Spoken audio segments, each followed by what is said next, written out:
If I can channel my best inner Cris Carter, I'm not surprised. I was not surprised.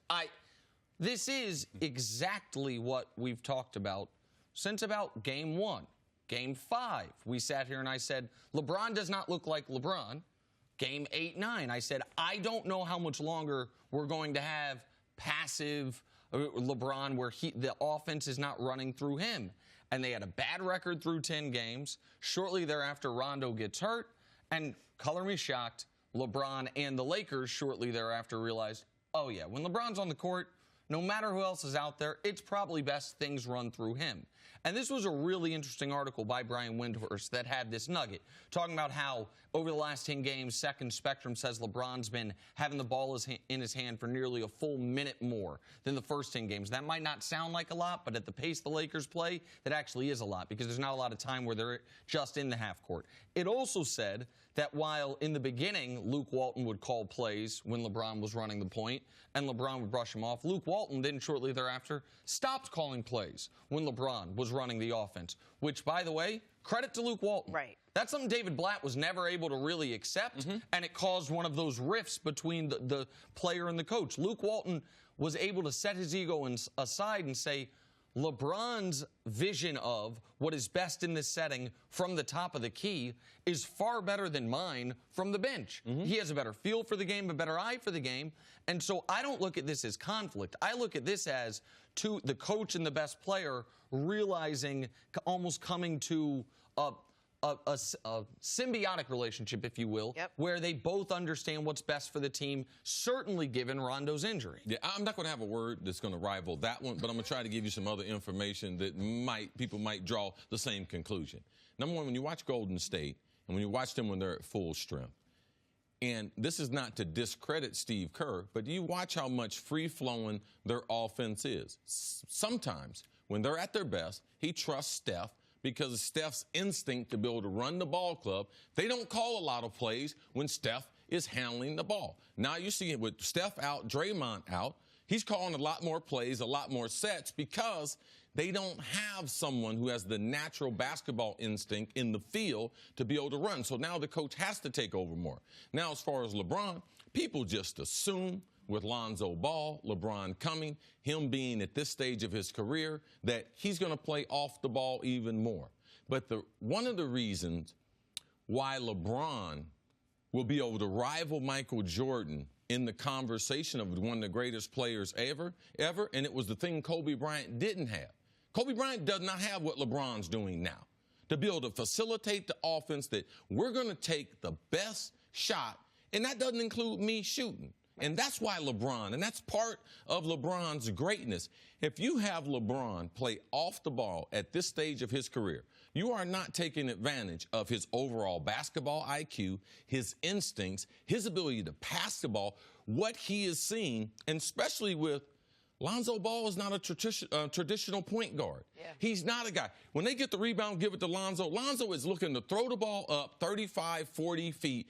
And you are not going to utilize LeBron the right way. And then when Rondo gets hurt, it's about what's best for the team. And on the Lonzo point, see, that's one of the reasons why in this stretch, while LeBron's taken more of a point guard role, he has outwardly said publicly to the media, I've been telling Lonzo, be more aggressive, that we're at his best when he's attacking. That's more of a two-guard mentality. When I kick you the ball, go to the hoop, be ready to shoot. Like, LeBron is already trying to build up Lonzo's confidence in, even if I'm the one bringing the ball up, your job is just as critical once you get the ball. How sustainable is this role for LeBron? Because one of the other things they mention in the article is that this is more work for him. And does that change when Rondo is back in the lineup? Well, the Rondo coming back in the lineup, it changes to this degree. Rondo can't play off the ball. Like, so no. Unless you're going to just totally But he's a traditional point guard as far as running your offense. You're going to run a lot more sets. And, man, Rondo, he has almost a photographic memory.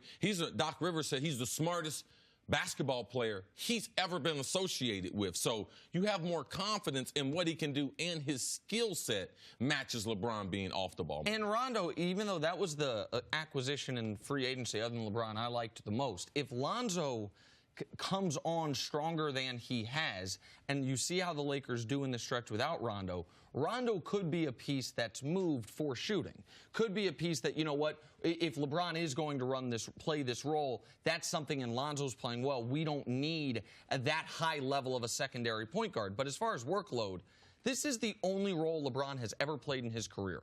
Orchestrator. The years post-rookie year that he struggled the most, that first year in Miami, and struggle is the wrong word, but seemed the least comfortable, was when he was taking turns being orchestrator with Dwayne Wade. His turn, my turn, your turn. Like, this is what he's always done. One thing Luke Walton deserves a ton of credit for is LeBron's playing the fewest minutes of his career by far, just under 35. But prior to this year, there had only been 1 year he was under 36. Like, we know each of the last 2 years, he led the NBA in minutes per game, and last year also led the NBA in total minutes. Like, so this is the role he's comfortable with. And I don't see any signs that athletically he's a lesser player than he was last year. I don't know how he is staving off age like that, but no, I don't worry that this role, you know what I would worry is be too taxing? If they're playing him 12 minutes a game, see at center.